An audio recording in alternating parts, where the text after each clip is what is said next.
Hello दोस्तों, स्वागत है आप सबका एक बार फिर हमारे यूट्यूब चैनल में। बात करेंगे इस वीडियो में छात्रवृत्ति यानी प्री मैट्रिक छात्रवृत्ति के आवेदन की संपूर्ण प्रक्रिया के बारे में।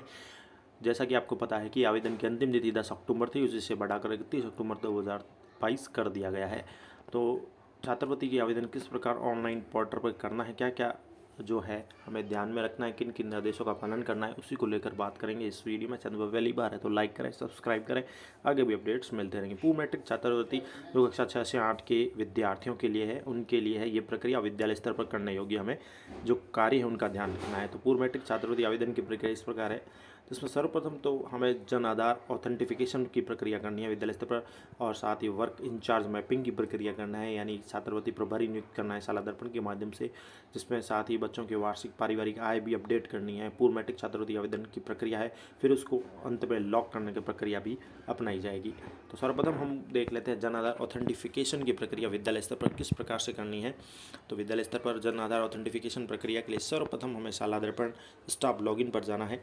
स्टाफ लॉगिन में सर्वप्रथम आपको जो भी क्लास टीचर के रूप में जो क्लास दी गई है, तो वहाँ पर आपको क्लास टीचर के जो स्टाफ लॉगिन के माध्यम से स्टेप 2 में नज़र आएगा कि click here to authentication student Jan Aadhaar पर क्लिक करना है। आपकी जो भी क्लास है वहाँ पर click here to ऑथेंटिफिकेट student Jan आधार करना है। स्टेप 3 में गेट क्लास वाइज डाटा पर क्लिक करके विद्यार्थियों का सारांश खुल जाएगा। जो भी आपकी क्लास है वहाँ पर गेट क्लास वाइज डाटा पर क्लिक करना है, और उसके साथ ही क्लास पर क्लिक करके जिस कक्षा का पूरा विवरण आपको जो भी चाहिए वो मिल जाएगा, और उसकी डिटेल मिल जाएगी। जैसे कि क्लास 7 है तो 7 के ऊपर क्लिक करें और आपकी पूरी डिटेल आपके बच्चों के सामने आ जाएगी, और उनका आधार जन आधार ऑथेंटिफिकेशन आप कर सकते हैं।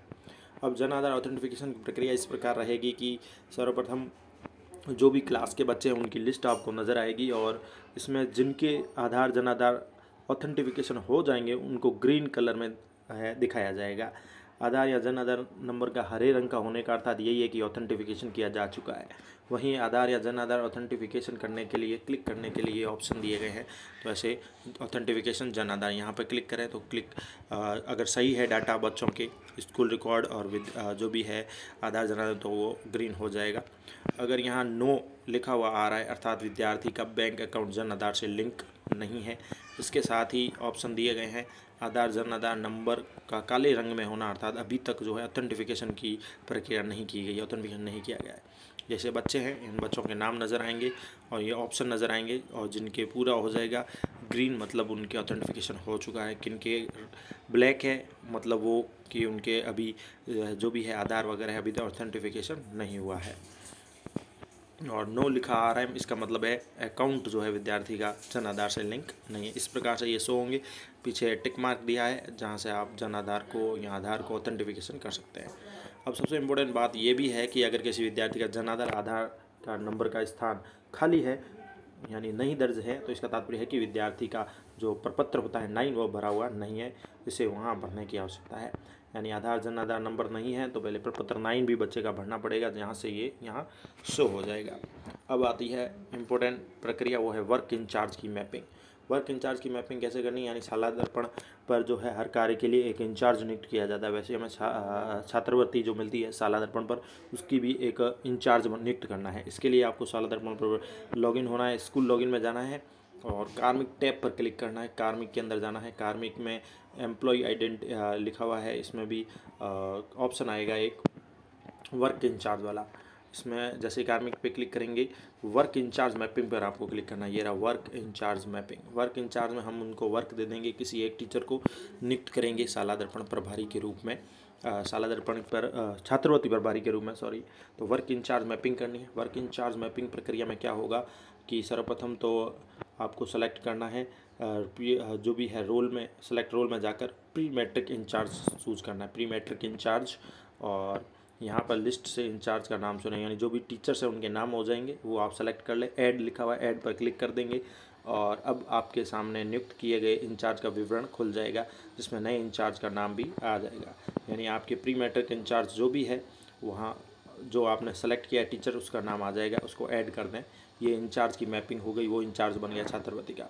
अब जो छात्रवृत्ति की प्रक्रिया होगी वो उसी के स्टाफ लॉगिन के माध्यम से होगी, यानी प्रभारी के माध्यम से। अब सबसे इम्पोर्टेंट अपडेट ये भी है कि शाला दर्पण की वेबसाइट में स्कूल लॉगिन पर जाएं और विद्यार्थी टैब में जाएं। यहाँ पर हमें क्या करना है कि बच्चों के वार्षिक पारिवारिक आय को अपडेट करना है, एनुअल इनकम को। ये कैसे करेंगे, हम विद्यार्थी में जाएंगे। विद्यार्थी में एक नवीन ऑप्शन अब आ रहा है, लाभकारी योजनाओं के लिए अनिवार्य छात्र सूचना। लाभकारी योजना के लिए अनिवार्य छात्र सूचना यानी विद्यार्थी के अंदर ये मिलेगी। यहाँ पर जाकर लाभकारी योजना के अनिवार्य छात्र सूचना में विद्यार्थियों से संबंधित हमें सूचना अपडेट करनी है, जैसे कि वार्षिक पारिवारिक आय। वार्षिक पारिवारिक आय अपडेट करने के लिए क्या है, जैसे ही आप सेक्शन चूज करेंगे, क्लास चूज करेंगे, सेक्शन करके 100 स्टूडेंट पे क्लिक करेंगे, कक्षा और सेक्शन सेलेक्ट कर लेंगे, फैमिली एनुअल इनकम पर क्लिक करें। वहाँ पर आपको सभी बच्चों के जो भी डिटेल है यानी एनुअल इनकम ही यहाँ पर भरनी है, बच्चों की डिटेल आ जाएगी। वहाँ पर एनुअल इनकम भरनी है, इनकम टैक्स नो पे अगर करता है तो यस, नहीं तो नो हो जाएगा, और अपडेट पे क्लिक कर देना है। फैमिली एनुअल इनकम यहाँ पर सभी बच्चों की भरनी जरूरी है। एनुअल इनकम कॉलम में जाकर आय सूचना को दर्ज करना है, अपडेट के बटन पर क्लिक कर दें और ये सूचना जो है अपडेट हो जाएगी। यानी यही सूचना पोर्टल पर फिर बाद में छात्रवृत्ति के फॉर्म में शो हो जाएगी कि किसी के परिवार की आय क्या है, तो ये अपडेट करनी है। अब आ जाता है छात्रवृत्ति का आवेदन प्रक्रिया। अब ये हमने अपडेट कर दिया, पहले ये काम कर लिया। अब छात्रवृत्ति के लिए क्या करेंगे कि शाला दर्पण पोर्टल पर जाएंगे। शाला दर्पण पोर्टल पर जैसे ही हम लॉगिन होते हैं, यहाँ पर क्या करना है कि मुख्य पृष्ठ पर होम पेज में जाना है, नीचे स्कॉलरशिप आइकन में जाकर जो है स्कॉलरशिप का फॉर्म भरा जाएगा। ये है शाला दर्पण में स्कॉलरशिप मॉड्यूल। ये स्कॉलरशिप मॉड्यूल जो आपको नज़र आ रहा है, इसमें जाना है हमें, यहाँ पर क्लिक करना है स्कॉलरशिप। अब हम बच्चों के आवेदन करेंगे शाला दर्पण पर। स्कॉलरशिप में जाने के पश्चात जैसे ही आप स्कॉलरशिप पोर्टल पर मुख्य पृष्ठ जो प्रदर्शित होगा उस पर क्लिक करेंगे तो ये पृष्ठ खुलेगा स्कॉलरशिप का। यहाँ पर आपको एक बटन मिलेगा ऊपर लॉगिन का, यहाँ पर आपको लॉगिन करना है। अब लॉगिन करके आवेदन की प्रक्रिया पूर्ण करनी है, तो यहाँ पर जैसे ही लॉगिन के ऊपर क्लिक करेंगे, इंचार्ज लॉगिन पर क्लिक करेंगे और स्टाफ आईडी से लॉगिन करेंगे। जिसको हमने मैप किया है शाला दर्पण पर पहले इंचार्ज नियुक्त किया है, वो इंचार्ज लॉगिन करेंगे, जिसकी स्टाफ आईडी डालेंगे। इंचार्ज की जो भी स्टाफ NIC आईडी है वो डालेंगे और स्कूल के भी जो आईडी है वो संख्या डालेंगे, पासवर्ड डालेंगे और लॉगिन हो जाएंगे। यहाँ से ये वाला लॉगिन पेज है, इंचार्ज लॉगिन। इंचार्ज जो भी बनाया गया है शिक्षक, वो लॉगिन करेगा यहाँ से और छात्रवृत्ति के फॉर्म फिल करेगा। तो ये इंचार्ज लॉगिन करेगा यहाँ से स्टाफ आईडी से अपने।